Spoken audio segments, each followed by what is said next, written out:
What's going on, everybody? My name is Dan Becker. I am a thru hiker. I am a peak bagger. I am a huge hiking nerd, and every single week on this podcast, I chat with other thru hikers and other peak baggers and other hiking nerds about their experiences on the trail. That is what we do here at Trail Tales, and I am not Dan Becker. I am Kyle O'Grady. This is an awesome episode because this week's guest, her name is Rose Comics Turner, and she is a really badass thru hiker. She's an amazing artist, and she also happens to be the current editor for this podcast, which she is certainly, how can I put this lightly, freaking incredible at, as you all know. So it was an awesome episode. She hiked the Appalachian Trail in 2018, much like I did, except she went southbound, and we spend a good, I don't want to say a portion of this episode, but there's a good segment in this episode where we're basically like going over our notes and like our Instagram archives and all this stuff, trying to figure out when we passed each other, because we don't remember passing each other, as you're gonna find out. And so anyways, that was kind of fun. That was a first for the show. And at the end of the episode, Comics shares 2 stories, which is cool. It's always good to have an extra story in there, both of which are a little bit sketchy. So people love the sketchy stories, even though they're sketchy. So yeah, it was a great episode. What is that? People love the sketchy. Anyways, it was a great episode. And Comics, when you hear this, keep up the awesome work editing this podcast. Thank you so much for coming on so last minute. I really appreciate it, folks. We're going to get into it in just a second. First, let me plug my things that you know I need to plug, the things that you're probably sick of hearing me plug, but I need to plug anyway because they are very important. The first of which is the Trail Tales Patreon, and trust me, folks, this is very important because I have to be able to pay Comics to do her amazing work in editing these episodes. So if you want to help make sure I can keep doing this podcast, if you want to help support the show, if you're somebody who listens every single week or listens to a lot of these episodes, maybe you're fresh off of a Trail Tales binge session, you should please check out the Patreon. It only costs a couple bucks a month. I'm not trying to steal all your money or anything, take all your money, but it is a great way to help out the show. It does help me cover the costs that are involved with this podcast, including, paying Comics to do her amazing work, as I just said. So yes, please check it out, patreon.com/trailtales. You'll get some bonus content every now and then. You'll get invited to a monthly video chat with myself and a bunch of other hiking nerds. I love doing those video chats. Honestly, I'm really excited for next week's, because we're going to do one next week, I decided. And it's just a good time. You'll get some stickers too. So please check it out, patreon.com/trailtales. That would be awesome. And another way to help out the show is to leave a 5-star review on iTunes, because that helps rank the show higher. It helps expose more people to the show. And it's just good to have some testimony, some firsthand testimony from people who really like the show. So I haven't actually gotten a review in a while now. I'm kind of sad about it. So go leave a 5-star review, please. And I haven't done this in a while, but if I get another review by next week, I will read it on the podcast, the next episode's introduction. So please go do that. That would mean a lot to me. It would be awesome. I think with that said, we're just going to get into it. This is long enough already. Episode number 97 with Rose Comics Turner, Appalachian Trail class of 2018 and kind of 2019 as well. You'll find out about that in just a second. Yes, Comics, let's do it.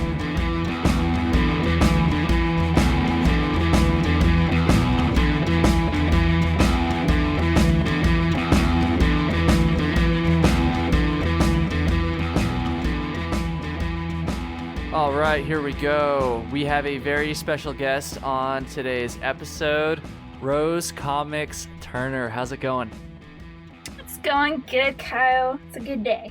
It is a good day. And I really appreciate you doing this like pretty last minute. Basically, I don't want to make this sound like I should just tell the story. All right, so I woke up this morning, and some of the people that follow my YouTube channel might know about this whole fiasco that is completely my fault about the video I posted this week. And how I was like worried it was too inappropriate or whatever. But anyways, that whole thing's been like consuming me for the past like couple days, and so I didn't really plan as well as I normally do for having a Trail Tales guest.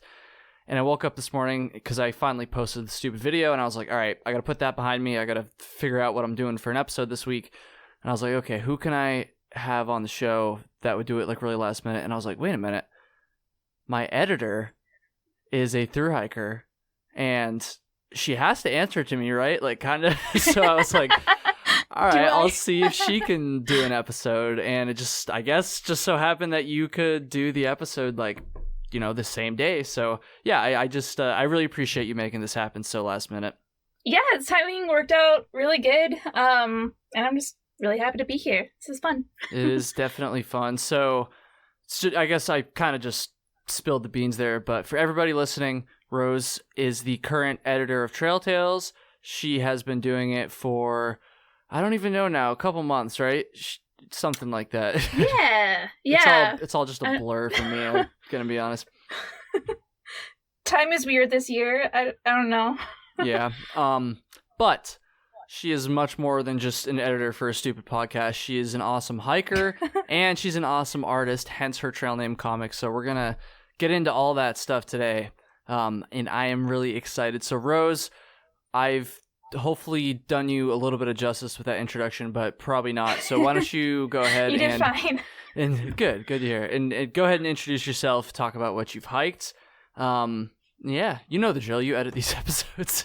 Yeah. So my name is Rose Turner. I go by comics a lot of the time because that's my trail name.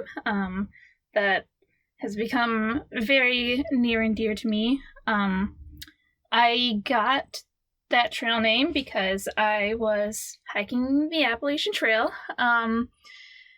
and southbound in 2018. I finished in 2019. But I feel like I'm class of 2018. I don't know.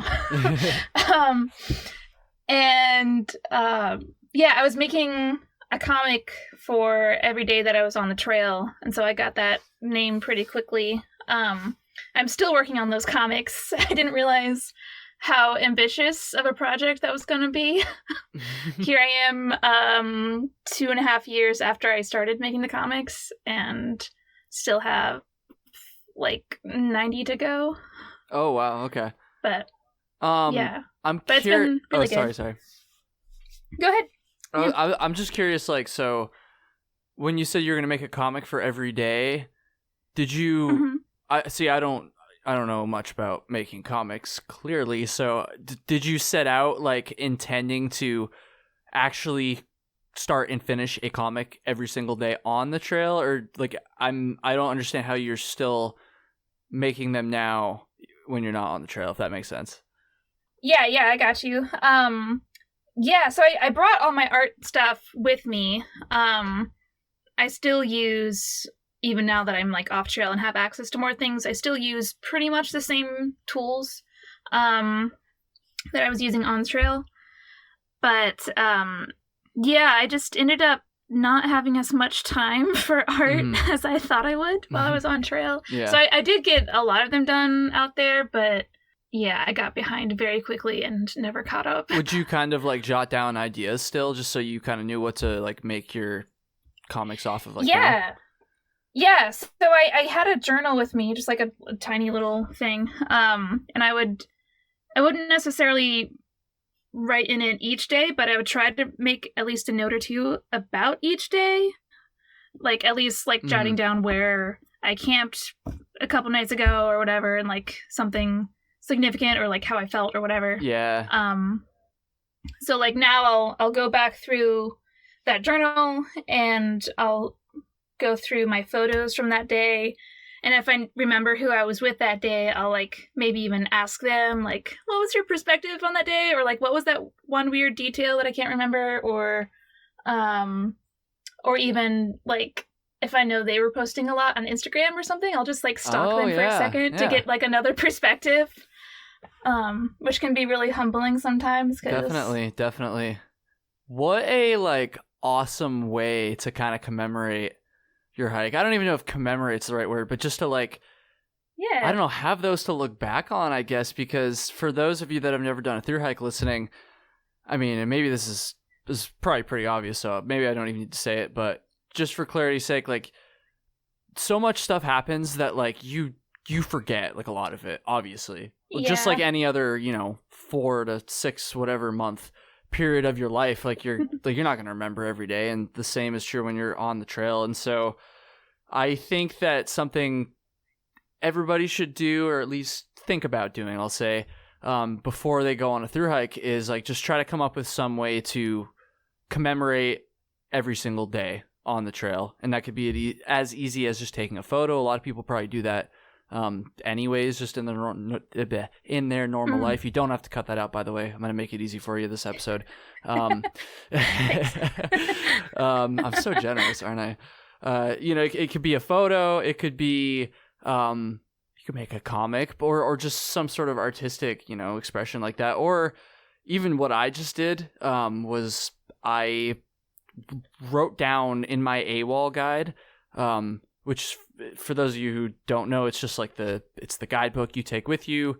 And it just has like all the trail info basically. And it's got a line that shows the trail basically and where all the waypoints are. And so I would just like circle not random spots. I would circle spots on my AWOL guide and just write like a little note like, oh, ate lunch with so-and-so here, or like, oh, camped here for the day, this happened, saw whatever. That's kind of the way I commemorate it. But I just think it's so cool that you're going to have like all these comics to look back on now. And I don't think it's any stretch to say that would hopefully be even more special probably than just like some scribbles in a AWOL guide like I have. I don't know. I think it's awesome. No, I mean, any way that you can, find a way to remember some of those details that are really going to immerse you back in that space and time is really, really valuable. But yeah, I don't know. One thing that I think is really cool, are you familiar with Marie Draws the PCT? No, I'm not. I feel like I might have seen like the name somewhere, but not really, no. She's so cool, Kyle. Oh my gosh. I'll have to follow her. Everyone should follow her on Instagram. She's an amazing artist and human and just like really like real and just, I don't know. I like her a lot. But she made this I guess two, I think, journals that one is a pre-trail journal and one's a post-trail journal. And it's like a just like a little thing that you can fill out, but she's got like I don't even know how to describe it, but it's almost like a baby book, but for hiking, where it's like kind of got the prompts in there to be like, what did you eat today? Like, what was your favorite trail snack? I don't know. She's got different stuff in there. It's really cool. Awesome. I'll have to check it out. What made you, this is a question I feel like I haven't asked somebody in a long time, so I'm actually really excited to talk about this, but it is a question that's been asked many times on Trail Tales before, particularly the early episodes. What just like made you decide to hike the AT? It's such an open-ended question, but it's a very important one nonetheless. It is. So I have loved hiking for a very long time. I had actually only gone on 2 one-night backpacking trips before I started on the AT. Which is kind of crazy. But that's still like more experience than a lot of people have, I feel like, when they first start. That's true. My friend, who was much more experienced than I was slack packing me through the 100-mile wilderness where I started, and so... Oh yeah, because you went SOBO. That's right. I feel like I probably should have specified that, but SOBO. Yeah, hike. No, I think I said that early on. Okay, good. But, yeah, so... Anyway, that was a little bit of background, but there was one day, I went to college at Hollins University in Roanoke, which is also a trail town. I live in a different trail town now. I've only lived in trail towns. Oh, really? Yeah. Do you live in Virginia still? You don't gotta say exactly where, but I'm just curious. Yeah, I live at the northern end of Shenandoah. Okay, cool. I was in Roanoke, and part of why I chose Hollins was because there were so many cool trails around there. And I... So, okay, I'm going to tell the story, but then I need to, like, make a note about it after. But, Okay. So I had been broken up with, and it was, like, one of my first, like, romantic heartbreaks. Mm-hmm. And so my best friend came down to visit me to, like, cheer me up, and we went and hiked McAfee, which is right there, of course. And I had done it before as a day hike a couple times already, but this was just like the most idyllic hike. There was like a rainbow. We had it mostly to ourselves. And then on the way down, we got to see like so many stars, and it was just gorgeous. But while we were up there, there was a group of like, I don't know, 7 or 8 SOBOs that were just, they got there a little bit after we did, and they were just hanging out, and they were just having the time of their lives. And they just had like the best vibe, and I just loved it. And my best friend Andrea who I was with, she and I just kind of like looked at each other, and like the whole way down the mountain we were just like, what if we actually did this like next year? Like, we could do it. It was kind of something that was always in the back of my mind, right. Like eventually I'll probably do it. But that was the first time it was like, oh, I could actually like do this in the foreseeable future. So then we just started planning and eventually made it happen. And you made it happen. That's what I feel like this is what I would always say to the people who I asked that question of after they answered. But like, I just think it's so awesome that, because like, I feel like I'm repeating myself here. I've said this so many times, but it's been a while. So cut me some slack here, people. I just love how like thru hikers just commit like that, you know, because so many people like say, oh yeah, like I'd love to do that someday, or oh, that sounds really cool, I'd like to do that, or whatever, but they don't actually like mean it, you know. They mean like it would be cool to do, but they don't actually like, oh, you know, maybe someday, like, you know, they're full of it. And understandably so most of the time, but like I just think it's honestly one of the just joys and privileges of this show is being able to talk to so many people that just like, I feel like there's just something unique about the kind of people who are like actually willing to pull the trigger on those kinds of things. So I think that's definitely the case. I think pretty much everyone listening would agree. So I just think that's so awesome, and I always love hearing those stories. How early on into your hike did you get your trail name?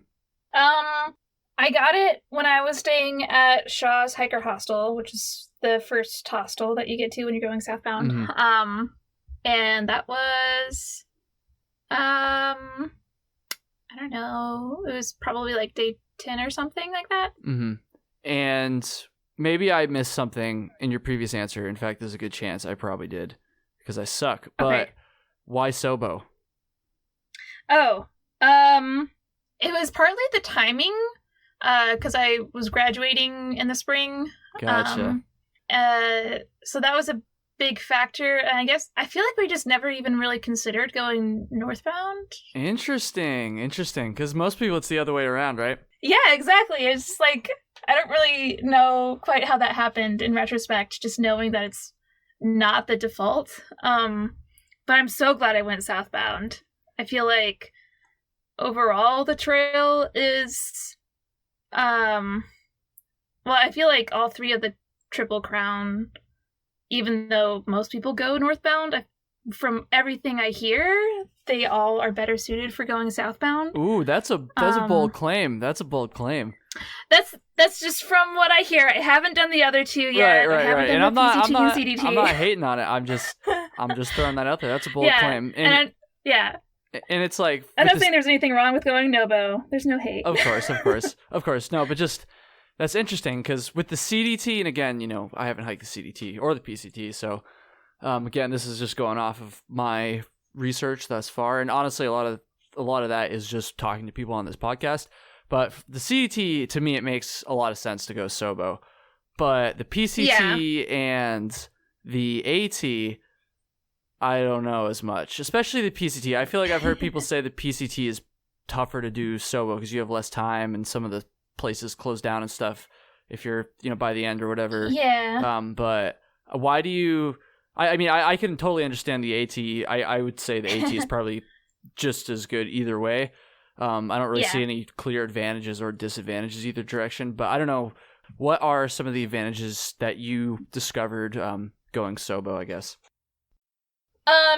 For me, well, I guess the other reason why I wanted to go southbound was because it was such a big new thing, and I really wanted to do it, but I was like, well, if anything happens, if I do have to get off trail for some reason, I would at least like to have seen the part that's most different from what I know. Oh, that makes a lot of sense. That's an interesting perspective. I don't think I've ever heard anybody say something like that before. That's cool. Yes. So I think at the time the furthest north I had been was probably Boston. Wow. I think. I don't know. Off the top of my head. But yeah, I definitely had not been to Maine yet, and of course instantly fell in love with Maine. Oh my god. I was at work earlier today and someone came in with a sweater that said Maine on it. I'm like, so are you from Maine? Nice. Like, can we talk about Maine? Ever heard of and how good it before?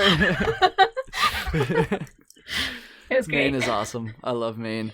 So I feel like the some of the things that people say, in regards to why a NOBO AT through hike would be better than a SOBO. I feel like, just off the top of my head here, one that comes to mind is, it's like better to finish on Mount Katahdin than Springer, which it's like probably true, but I feel like that's not really I agree like with that part. I feel like that's not really like a super compelling reason to not go SOBO though, because statistically speaking, you're not even going to finish. Another one I hear often is probably not going to make it. Yeah, right. Another one I hear, and I find this one a lot more compelling. So I want to get your thoughts on this one. I hear like, starting SOBO is harder than starting NOBO because you're starting in much more difficult terrain. Not even just starting, but you have to hike through much more difficult terrain for the first, month plus. And that, I think that's a pretty compelling reason, because there's no doubt, at least from my experience, that Georgia is easier than Maine, and just, the South is easier than New England and all that stuff. So I don't know, what are just any of your thoughts on anything I just said there? Keep it open. Yeah, I feel like, I've definitely heard that argument a lot, and I think there is some truth to it. Like, I don't know, it's definitely some rougher terrain overall in New England, but it's also something about it just felt so much more satisfying to me. And I feel like wherever you finish is easier than where you started, because you've gained so much perspective. Mm-hmm. And I don't know, it's a weird thing. Also, I feel like, I don't know about anyone else, but I feel like the hardest 6 miles of the whole trail, like physically the most difficult, were like the some southern bit of the Smokies. It was south of Clingman's Dome, but it was just like this unexpectedly like really like steep climby bits, like up and down, like endlessly. I don't know. That's so funny, because and I'm sure you'll agree that like that kind of thing, just like, like this section seemed like the hardest to me. Like, I feel like that's just so unique to everyone. And I mean, so much depends on your mood that day, and the weather, and so many things. Yep.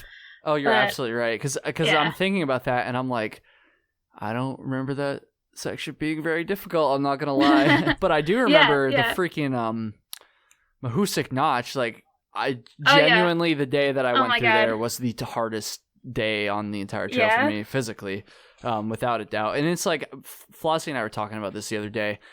It's not just the notch itself. Like, the notch is hard, but if I recall correctly, and I definitely do because I remember this day vividly because it sucked, you have to, like, you don't just, like, hike through the notch and then just, go on with your day, right? You have to, first of all, you have to hike down if you're going northbound. Actually, either direction, basically.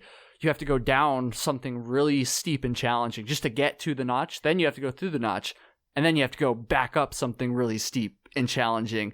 So it's like you're not just done with like once you get through the notch. There's like a whole nother, and I think the combination of all that stuff made it really difficult there. I that was just on my mind. Like I said, we were talking about that the other day. And I don't know, that's just the first thing I thought of when you said this section in the Smokies. That being said, the Smokies definitely weren't like easy either, and especially because I had really bad weather through there. But did you get any?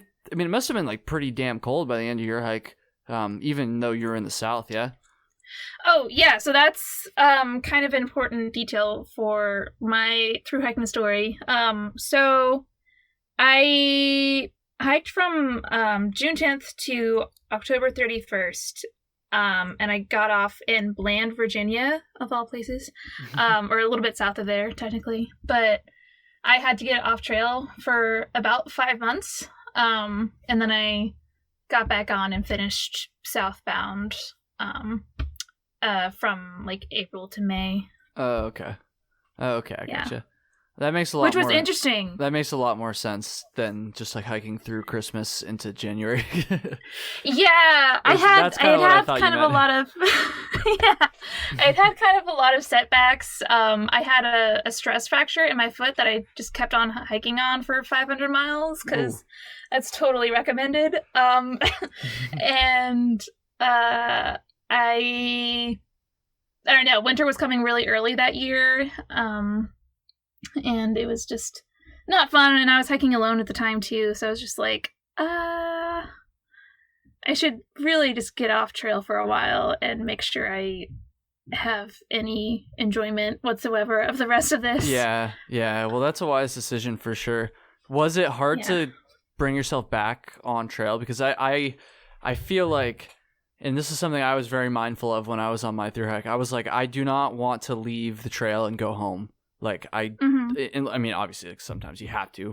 But I was like, if I can avoid doing this, like, I'm going to like try to not go home at all, because I was always afraid, like, oh, if I go home, like, you settle in, and then you're like, dude, does it really, mean that much to me still? And obviously, it did for you.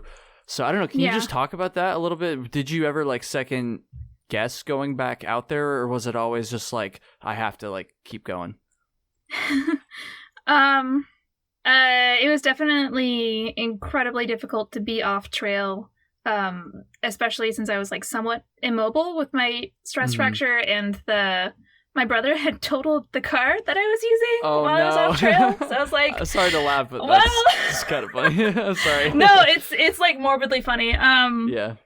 But so that was terrible. And I get like seasonal depression in the winter anyway, and so just combining all of that together was just awful. I was like crying every day for a couple months there.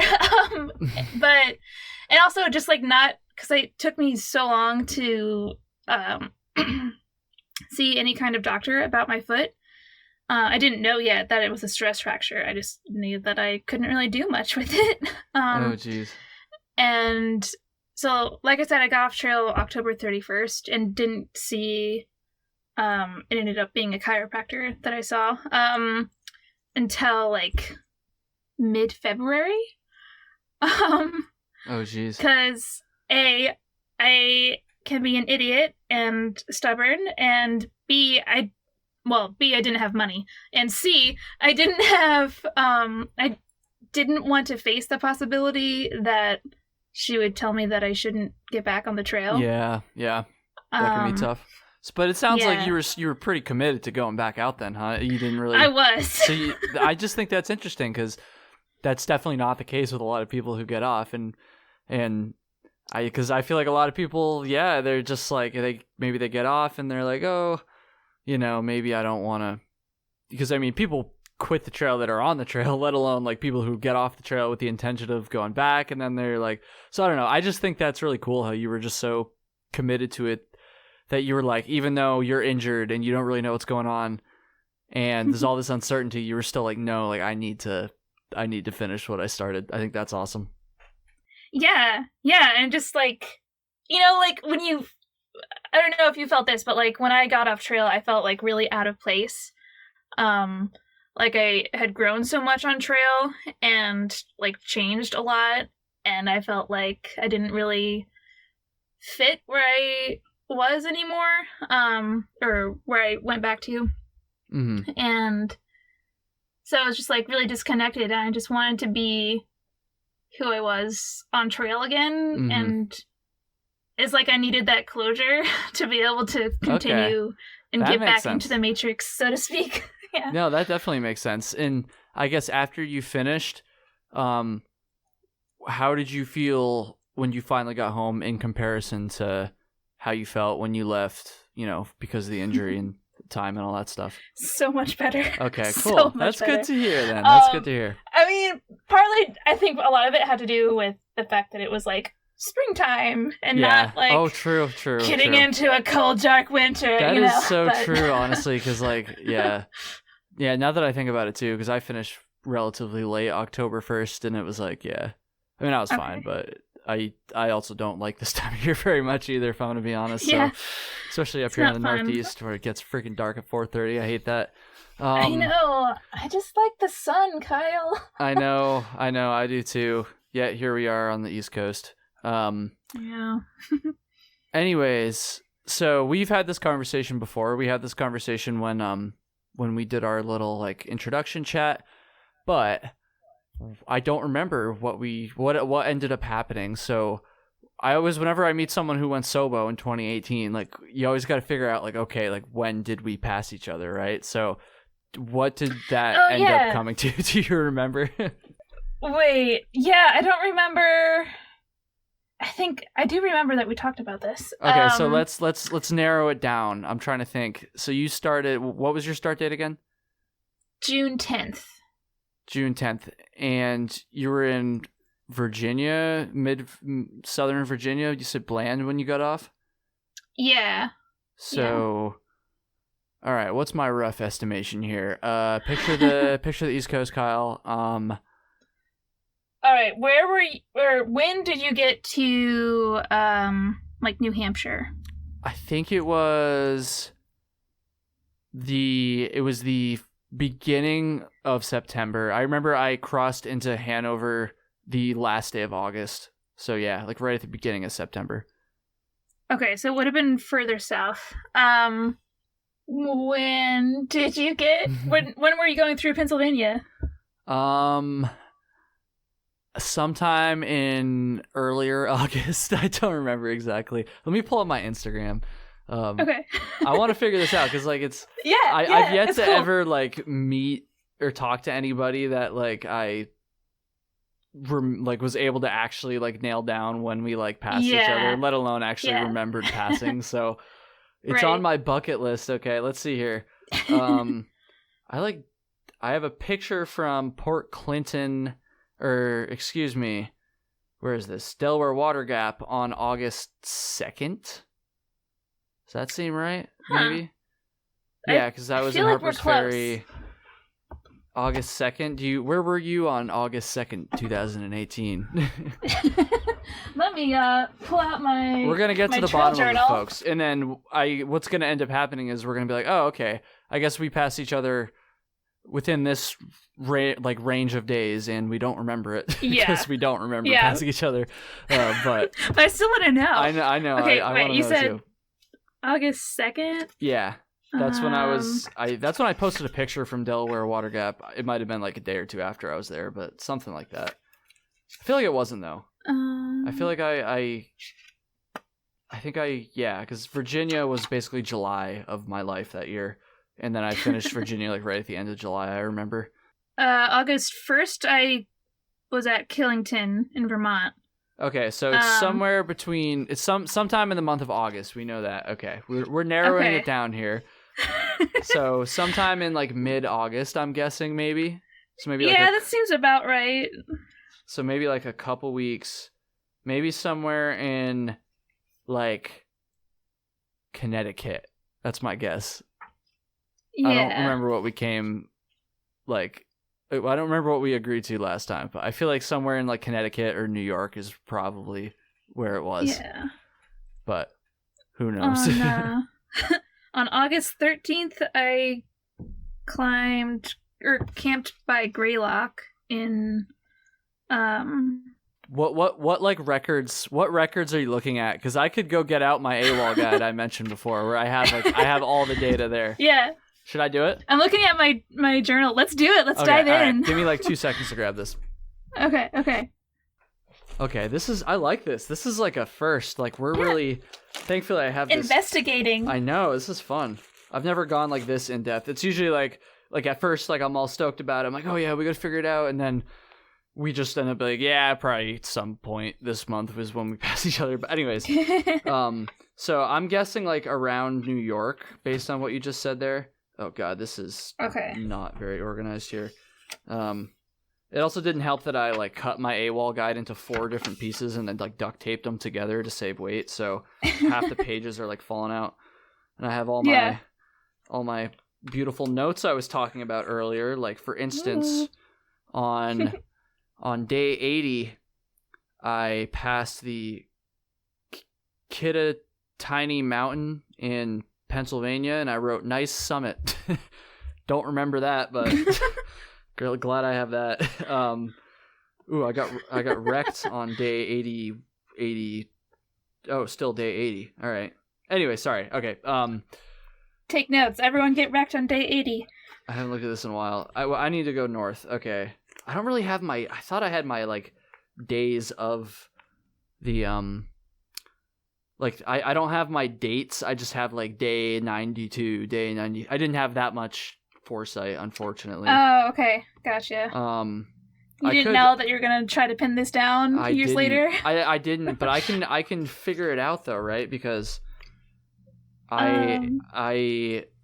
this is ridiculous. Okay, I've got August 23rd, I stopped in Pawling, New York.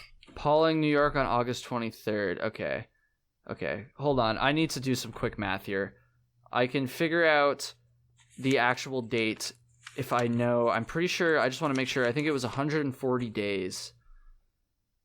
Actually, I don't fucking know if this is going to help. Oh, it was 141 days, actually, that I finished. Okay. I think I'm getting so sidetracked here. I'm sorry. I haven't looked at this AWOL guide in so long. I'm pretty sure I've been telling everybody 140 days since I started this podcast. 141 days. Oops. Okay, shoot. Okay, just round it down. Pawling, New York. Let me find that on here, and then let me see if I can find a way to actually get a date here. Okay, because I feel like that's going to be close. Where is we were probably somewhere around there. New York. It's the north side of. I think it's the northernmost town in New York. Okay. For the trail. Gotcha. Let's see here. New York.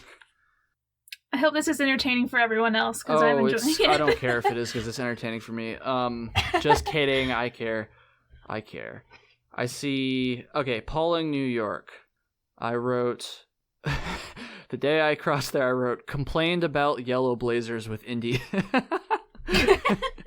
That's funny. Oh, we did a lot of that. I've talked about that before on the show. Let's see. Okay, so that was day 90 for me. That was day 76 for me. Okay, let's figure this out. Day 90, and it took me 100.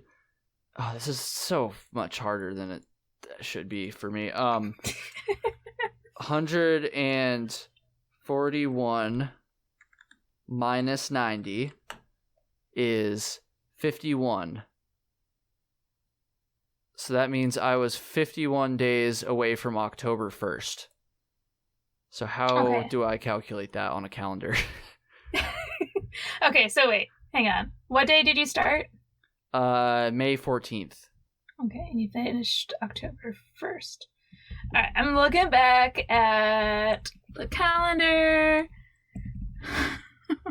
We're just diving in here. We're gonna do it. We're gonna figure it out. I'm going back on my calendar too. Okay. All right, so that's 31. I'm gonna let you do the so math. 40 days. So I guess it would have been. Oh, I just thought of something. I can look. Sorry, not to interrupt your thought process. No, you're there. good. My Instagram stories. I can look at those too because I posted more frequently. Okay. You were there on August 13th, I think. August 13th. No. Yeah. Because I was in Kent on August wrong? 12th, according to my. Then I don't think you did it wrong. I think there's just something wrong about this whole process. No, I just don't know what I'm doing. No, I probably didn't. I probably didn't make it very clear either. We're too committed now though, so we're gonna figure this out. Let's see here. Everyone's We've gone too far. Some guy's probably already like done the math in his head. He's like, these idiots. Like, why can't they just figure it out? Why don't they get it? They have all the numbers. They just can't run the calculation. Let's see. Okay, so I just had a stroke of genius, and I remembered my Instagram stories, which you can like go look at. I posted a lot. Oh yeah, more the archives. Yeah. Yeah, exactly. I posted a lot more frequently in there. So how about this? Do you know the day that you passed the pool in New York? Pretty close to Pauling. Probably a few days after that for you. The pool? The zoo and the pool. Yeah, that would have been. Okay, that would have been August 26th. Okay, so I passed that on August 9th, so we must have passed each other north of that, right? Or did I mess that up? Oh my god. Hang on. Are we thinking about this right? Probably not. My brain isn't working anymore. I don't know. This is what happens when you know there's people listening and you're like, oh, I can't do math even though I studied math in college. Kind of. Okay, so wait. You said you got to Bear Mountain on August 9th? Yeah. Yes. Okay, so it would have been north of that we met. So I'm going back in time. Okay. I don't know why this is such a complicated equation to me right now. I know, me either. Okay, when were you in Manchester? Manchester, Vermont? Yeah. I was in Manchester, I believe, on August 23rd. Okay, it's close to there. Okay. I spent like 2 days there. I think I was there from... How am I reading this? Deciphering my notes. I think I was there from the 18th. No, I think I got there on the 17th and was left on the... Wait. Okay, I guess I left on the 19th. Okay. Which means we would have passed each other somewhere between Manchester and I was in... No. Oh. No, sorry. I think I was... It's okay. I was thinking of the wrong town. Hang on. When I didn't actually write it down. I just got my memories mixed up. Shit. I thought we had we were it. So close. Oh god. Where was this? Okay, when did you get to Upper Goose Pond? Did you stop there? I didn't stop there. I don't remember. I don't have the exact date.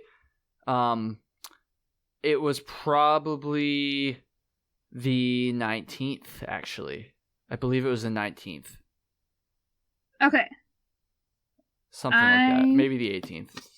Okay, I was there on the 17th. Okay. So it was probably... I took a 0 on the 18th at a friend's house who lived near there.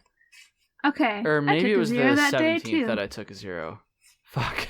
Anyways, I think that's probably best. Okay, so that's close enough. Close enough. Close to Upper Goose Pond. Somewhere in like the middle of Massachusetts is what we've estimated, which was not super far off of my original estimate, which was what, like New York or Connecticut. I think you said Connecticut. Yeah. So not too bad. So we were close. Not too bad. Yeah. Anyways, the mystery has been solved. Long rabbit hole. Somewhere in there is when we passed each other. And I might have been taking a 0 that day, or you might have been taking a 0 that day.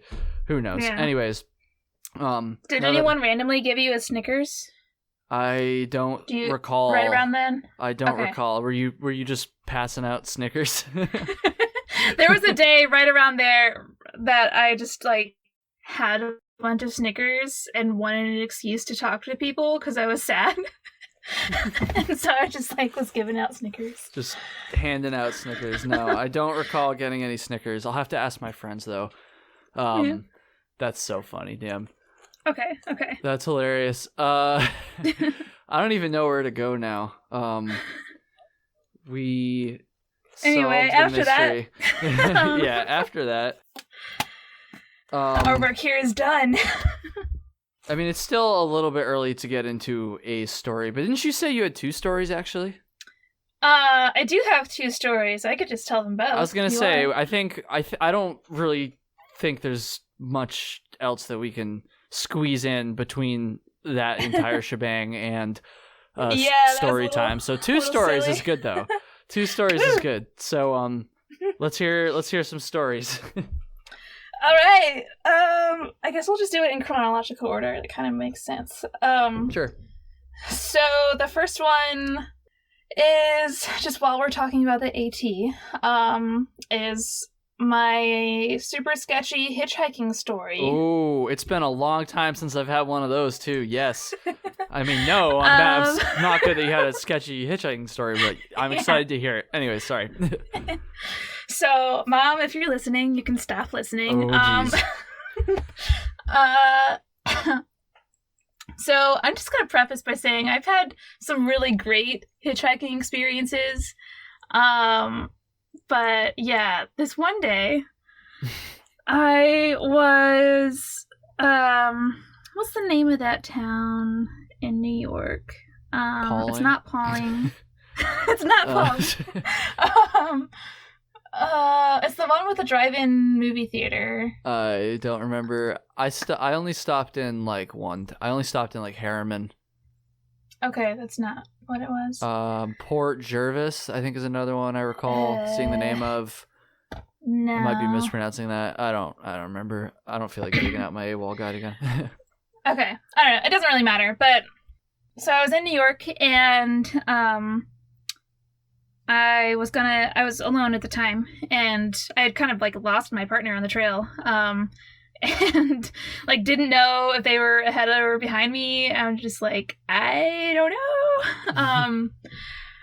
I knew they weren't feeling well. They got giardia, and so I was like, they probably, just knowing them, they probably just hitched into town at one of the roads or something. Yeah. And so I wasn't really concerned or anything, but point is I was alone. You know, on Gut Hooks, it was saying that this road was like a difficult place to get a hitch because it's like kind of a fast road on a blind curve. And so I'm like, okay, you know, had low expectations, but had no trouble getting hitches before this. And this was actually no exception. Within just a couple minutes, I got a hitch. And it was this guy in this like huge black truck, and he had a young kid in the back seat, like probably 4-ish, young enough to have a booster seat or whatever. Mm-hmm. And so he's like, hey, do you need a ride into town? And I'm like, yeah, that would be really great. And just like hopped on in. And so we're talking, and yeah, he seems friendly enough. A little quirky, but fine. And like for reference, he's like probably mid-40s. And I don't know, just like a little quirky. In like not necessarily the best ways. Okay. Like I'm quirky, but I don't know. Anyway, so we're talking, and I'm like just asking, because there's like no hostels in this town, and like no cheap motels or anything either. Like it's all just like super expensive. So I'm asking, but like I know that I need somewhere, like I have terrible blisters at this point because I had gotten new shoes a few days before. Mm-hmm. And I'm just like, I know that I at least need to like take a shower and do laundry and like reset for a few hours. Yeah. And so I'm just like, hey, do you know of like anywhere in town that does free showers and stuff? He's like, he thinks for a second, he's like, can't think of anything, but you know, you could shower at my place. Oh, jeez. and you know, I'm hesitating, but you know, he's got the kid with him, and you know, I'm just like pretty desperate. Yeah. And I'm sure it had been like a week or something since my last shower. I don't know. But like I said, the blisters were just like killing me. And so I was just like, okay. And so he's like, okay, cool. I just need to drop off my son at my ex-wife's place. I'm like, oh, jeez. damn it. No, he was my safety net. And we drop off his kid, and then we go to his place, which is like a little bit out of town. Like, not crazy far, but like it's not like in town. Yeah. And signal is a little spotty. It's there. By the way, I did definitely, like, the second I got in his car, I messaged my friends, and I was like, getting a hitch, it's, I don't know, seems a little sketch, maybe? So the guy is a landscaper in a big black truck, blah, blah, blah, blah. Last known location, blah, blah, blah. Just, like, something to go off of. But, anyway, so we get to his house, and I get, into his kitchen, which is, like, the first room that you go into. And he's like, so the bathroom's right there. Here's a clean towel. La-di-da. Do you want a burger? And I'm like, thru hikers never turn down a burger. So it's true. It's true. I was like, okay. And so I go into the bathroom. I bring my whole pack in there, just like save time, whatever. And the first thing I realize is that the door doesn't lock. Not a great sign. And so I'm like sort of leaning the pack against it a little bit. Not like terribly concerned. And I start charging my phone in the bathroom because I realize it's really low. Need to have that getaway plan. That's right. That's right. And so basically, like, I think all that's left on me is my sports bra, and the guy is, like, knocking on the door a little bit, and he's asking what I want on my burger, and I just, like, start naming a few things, and he, like, can't hear me, and so he opens the door. Oh, no. just like 2 inches, like, not a lot, but I'm just like, he's like, what'd you say? Oh, jeez. Like, repeat myself, and then I'm like, and please keep this door shut, and like close it and put my backpack like really leaning against it. And I take like the quickest shower a thru hiker has ever taken, and put on my slightly cleaner clothes. Yeah. And get out of there. But like the stupid part is all of it's stupid. So I get out of the shower and everything, and I go into the kitchen, and he didn't even have any of the condiments. Oh no. On the burger. I'm just like, why did you ask? If all you have is ketchup, to say all you have is ketchup. Like, I'll eat it anyway. That's creepy. Anyway, he offered to let me do my laundry there, and like I think he had like a small like above ground swimming pool kind of thing. Mm-hmm. He's like, you're welcome to hang out here or like set up a tent or whatever. I'm like, no, I should I think my friend's meeting me at the drive-in. I should probably get back there if you don't mind, just like bring me back over there. And so he brought me over, and it was fine. But it was just like cringy the whole time. Yeah, that's definitely cringy. Yeah. I'm glad you were okay, though. I'm glad you were okay. Thanks. Yeah. Man.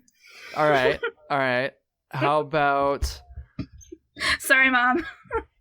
Yeah, that's so funny. Well, no, it's not funny, but it's kind of funny that you're like, sorry, Mom. Because like it's true. Like I don't know. Like. Yeah. He was okay. So when I was saying he was quirky, part of what I meant was that he didn't have like the usual like bubble awareness. Like I had my mandolin with me at the time, and he like, was referencing it. And I was like, oh, that's cool that you have a mandolin, and like goes to like touch it for a second, and like kind of grazed my knee, not in a like But just wasn't aware of like how that could be interpreted. It just was a really unaware kind of way. Too. Yeah. Yeah, because I don't think I would ever like open the bathroom door with somebody in there, like regardless of who it is, like regardless of who it is, but especially if it's a complete stranger. Yeah, yeah. And maybe that goes to the whole reason he picked up a hitchhiker in the first place, because I know. Not that there's anything wrong with people who pick up hitchhikers, but I feel like for a lot of people, it's like, you know, maybe they're just not self-aware enough to think about the consequences. I don't know. It's different when hikers are picking up other hikers, but anyways. Yeah, it's like if you know what you're looking for, you know? Exactly. All right, Rose. Second story. 2 stories today. Let's go. Okay.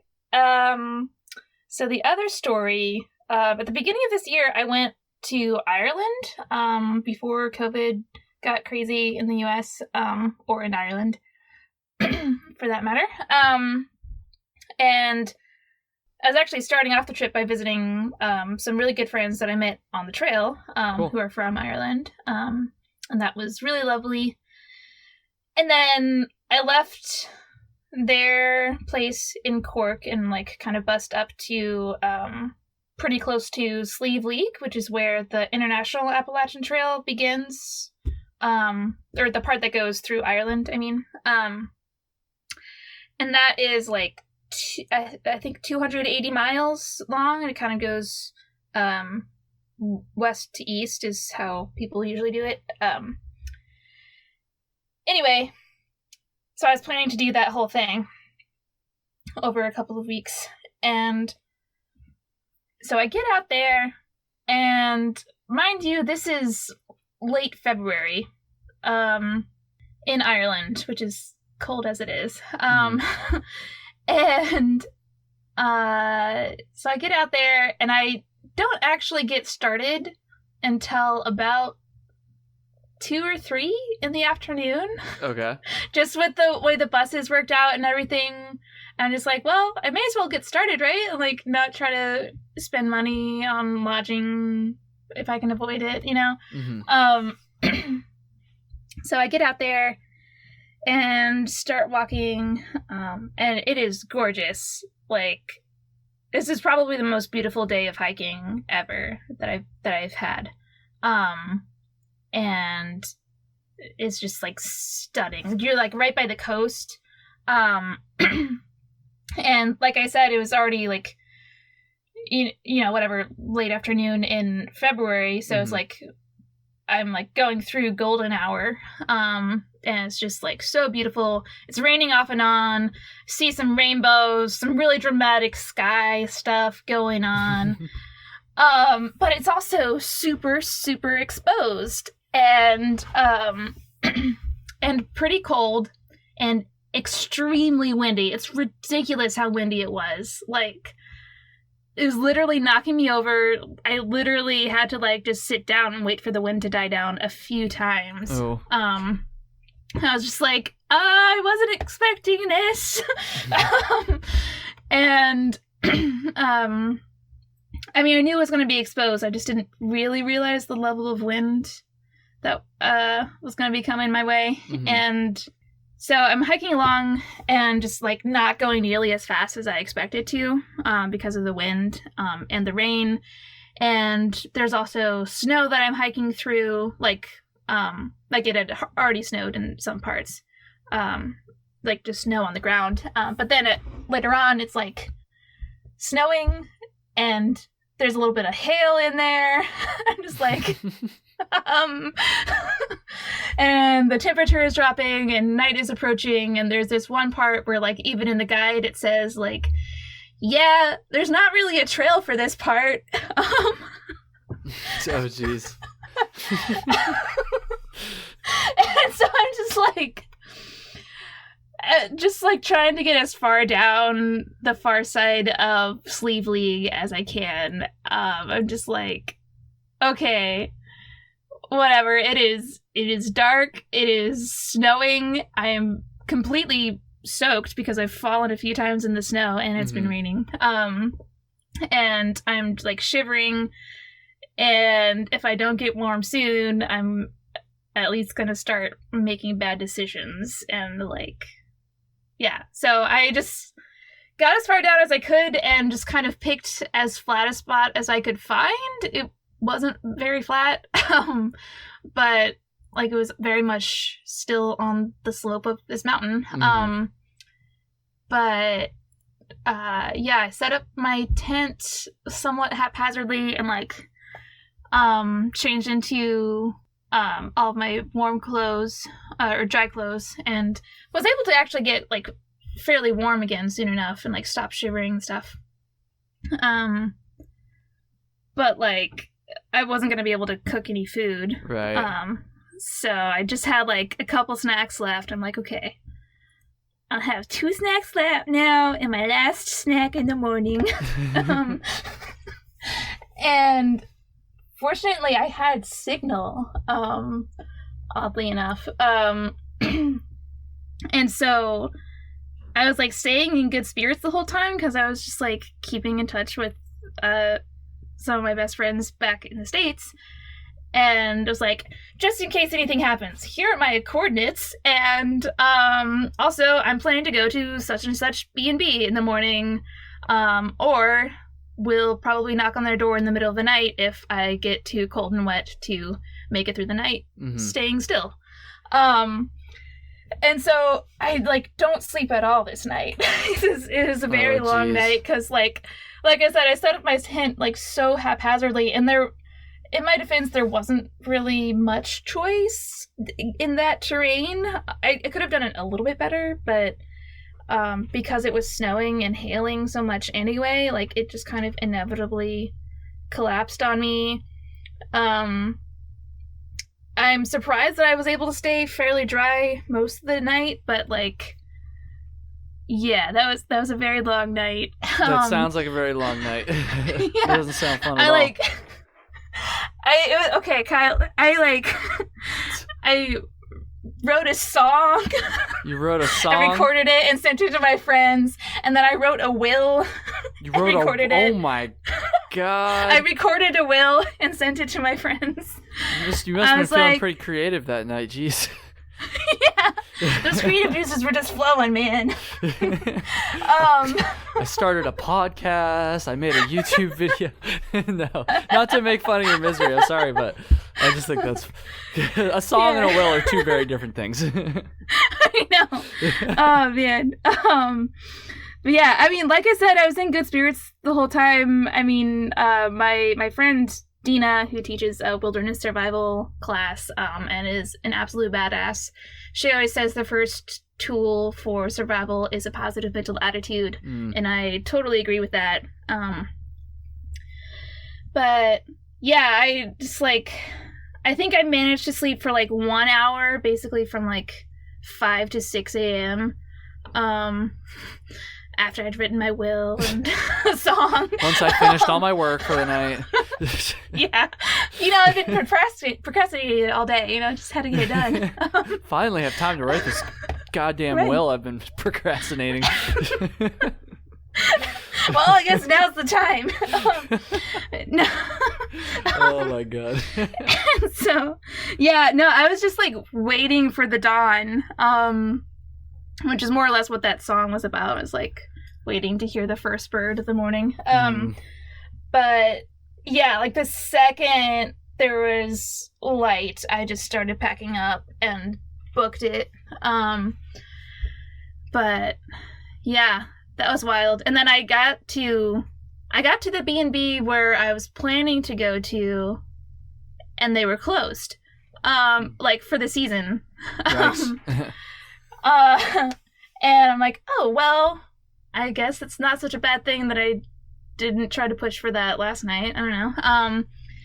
But so I like keep going to the next town and get to the B&B there, and they're like half closed. I don't know. They were there and they were like super sweet and totally like really kind and happy to have me there. They're like, we're like doing construction stuff because it's the off season, but if you don't mind the noise, like you're definitely welcome to be here. I'm like, I don't mind at all. I'm just like so happy to be around like warm, nice people and like get food. Like, I'm like malnourished at this point. But yeah, that was something. That is definitely something. Well, at least you never have to write another will. At least you got that out of the way. Yeah, just That's check crazy. that off. Yeah. Oh my god. Comics, thank you so much for doing this. I really appreciate it. This was awesome. Yeah, thanks for having me on, Kyle. This was so much fun. This was awesome. And of course, thank you for editing these episodes week after week. You've been doing an amazing job, as everybody listening to this can attest to. So I really appreciate that. That's going to do it. Go ahead, plug your anything. Plug your podcast, plug your Instagram, all that stuff. Oh, yeah. I do have a podcast.